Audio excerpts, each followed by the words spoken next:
Sir, SIR, special intensive revision. প্রথমে যখন এটা আসে, মানে প্রথমে এটা নিয়ে আলোচনা হয়, তখন আমি অনেকটা লিবারেল ছিলাম যে হচ্ছে হোক না, এটা ইলেকশন কমিশন করছে, এটার কেন্দ্রীয় সরকার বা রাজ্য সরকারের কোনো ব্যাপার নয়, এটা নিয়ে অত কী করার আছে। আমি ব্যাপারটার মধ্যে পলিটিক্স ঢোকাতে পছন্দ করছিলাম না, কিন্তু এখন বুঝতে পারছি স্যারের ঠেলাটা কি। আমি সুকুমার দেবনাথ। আমার আজকের দিন ইউটিউবে আপনাদের একটু সাহায্য চাই, আপনারা যদি একটু সাবস্ক্রাইব করে দেন। বয়স্ক মানুষ, যদি আপনারা একটু দয়া করে আমাদের একটু সাবস্ক্রাইব করে আমাদের একটু বটমটা টিপে দেন। যাই হোক, আপনারা সবাই ইতিমধ্যে ঠেলা আমার মতো খাচ্ছেন। এত লোক আসছে, বয়স্ক বিভিন্ন ধরনের লোক এসে বোঝাচ্ছে, কিন্তু কেউ নিজে ফর্ম ফিল আপ করার ব্যাপারে প্রায় অধিকাংশই পেরে উঠছে না। জেরক্স করছে, জেরক্সের দোকানে এত লাইন, জেরক্সের তো কপাল খুলে গেল।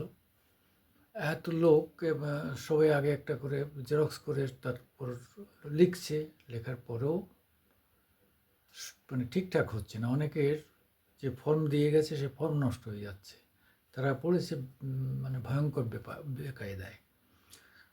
মানে 2002-এ যাদের আছে তাদের কীভাবে ভর্তি করা হবে, 2002-এ যাদের নেই তাদের কীভাবে ভর্তি করা হবে। এই যে মানে মেইনলি তিনটে ঘর, এই তিনটে ঘর ফিল আপ করার ক্ষেত্রে একটা দারুণ মানে ভয়ঙ্কর সমস্যা দেখা দিচ্ছে। তো এই যে জায়গাটা, বিএলও এদের যতটা সাহায্য করার ততটা আমাদের অন্তত এখানে করছে, কোথাও কোথাও দেখছি করছে না, সেখানে রাজনীতি হচ্ছে।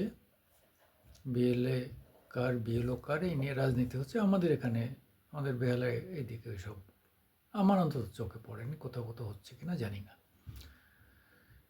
তা আমাদের 130 নম্বর ওয়ার্ড, 131 নম্বর ওয়ার্ডে দেখলাম যে ভালোই কাজ হচ্ছে, খুব সুন্দর কাজ হচ্ছে।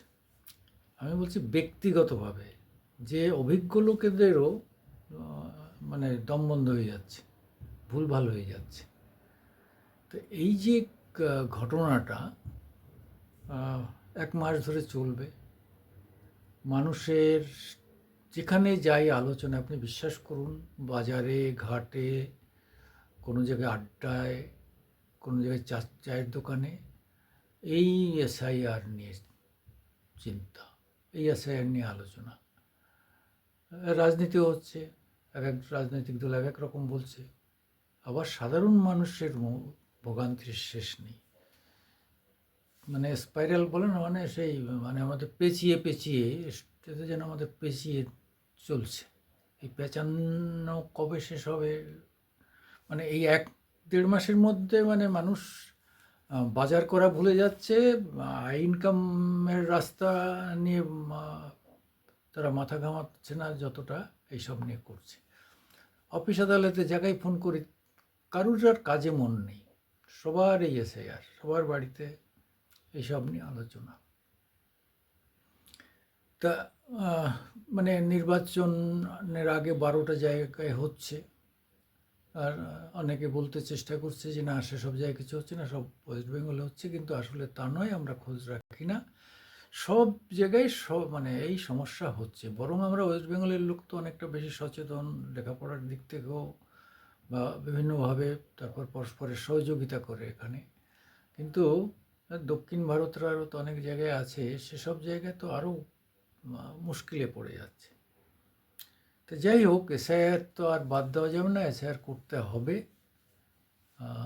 ইতিমধ্যে একটা শোনা গেল যে 45 লক্ষ না 49 লক্ষ মৃত ভোটারের নাম বাদ গেছে। এটা কিন্তু কোনো কমিশনের বক্তব্য বলে চালাচ্ছে, কিন্তু আমি অন্তত শুনিনি। কিন্তু যে নেতাদের মুখ থেকে শুনেছি, হতে পারে হয়তো কমিশন বলছে, আবার নাও হতে পারে, যে কথাটা বাজারে এসছে। তা আমার ধারণা ছিল যে যদি এটা শুধু মৃত হয় তাহলে মানে দু জায়গার নাম, অর্থাৎ এখান থেকে ছেড়ে চলে গেছে অথচ এখানে নাম রয়েছে, এরকম তো আরও কিছু হবে। আমার ধারণা হচ্ছে 50-এর মধ্যে যদি আমাদের ফিগারটা থাকে, বিহারে 45 লক্ষ গেছে, আমাদের যদি 50 লক্ষ পর্যন্ত যায় তাহলে একটা শেপে থাকবে। কিন্তু মোর দেন 50 লাখস হয়ে গেলে মানে আমাদের কিছুটা ট্রাবল হতে পারে। তবে একটা জিনিস তো অনেকেই বলছিল 1 কোটির উপরে নাকি আমাদের এখান থেকে নাম কাটা যাবে।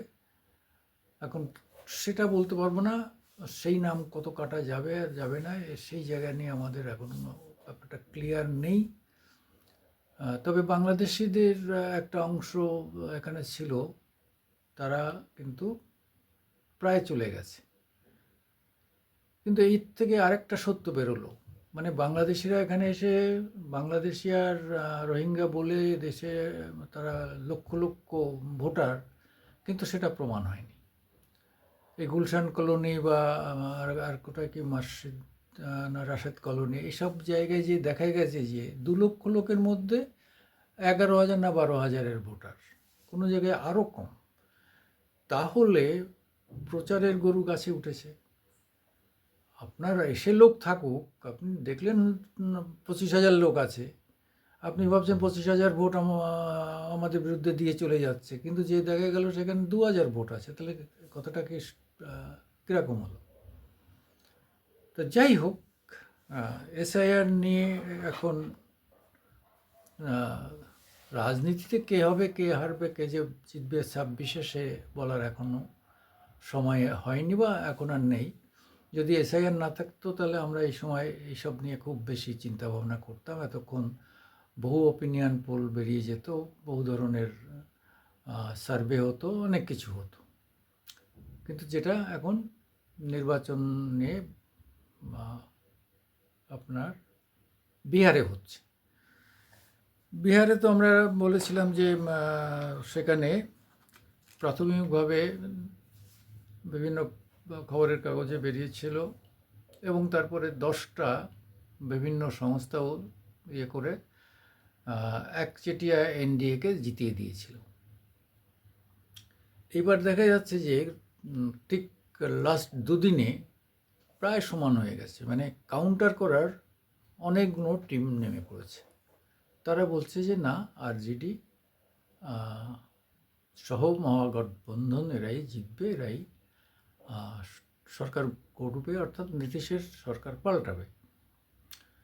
আবার বলছে নীতিশকে ধরে রাখবে, মহিলাদের 10,000 টাকা করে দেওয়া হয় বছরে, সেই টাকাটার জন্যেই নীতিশ কুমার নাকি মহিলাদের কাছে একদম মানে ভগবান। আমাদের এখানে মমতা বন্দ্যোপাধ্যায় যেমন লক্ষ্মীর ভাণ্ডার নিয়ে তাকে সত্যিই মেয়েরা দিদিকে একদম মাতৃজ্ঞানে ভক্তি করে, তা সেরকম ওখানে নীতিশেরও মহিলারা নীতিশের ভীষণ ভক্ত।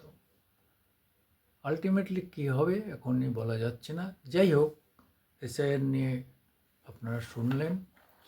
এসআইআর সাবধানে ভর্তি মানে করবেন। একবার যদি ফর্ম হারিয়ে মানে নষ্ট হয়ে যায় আর ফর্ম পাবেন না, খুব অনেক ধরনের মুশকিলের সম্মুখীন হতে পারেন। কাজে সতর্ক, এসআইআরটাকে সতর্কভাবে আপনারা ফিল আপ করুন। আমি সুকুমার দেবনাথ, আমিও আপনাদের মতো ধাক্কা খেয়ে বলছি। আরেকটা কথা মানে কোনো অবস্থায় যদি আমাদের ফোন নাম্বার তো এখন চারিদিকে চলে গেছে, অনেকে অনেক ধরনের ফোন করে বিব্রত করতে পারে। আপনি এটা পাসওয়ার্ডটা দেন, আপনার এই পিনটা দেন, এইসব। তবে কোনো অবস্থাতেই কেউ সাড়া দেবেন না, আপনি না চিনলে তার সঙ্গে কথা বলবেন না এইসব ব্যাপারে। নমস্কার।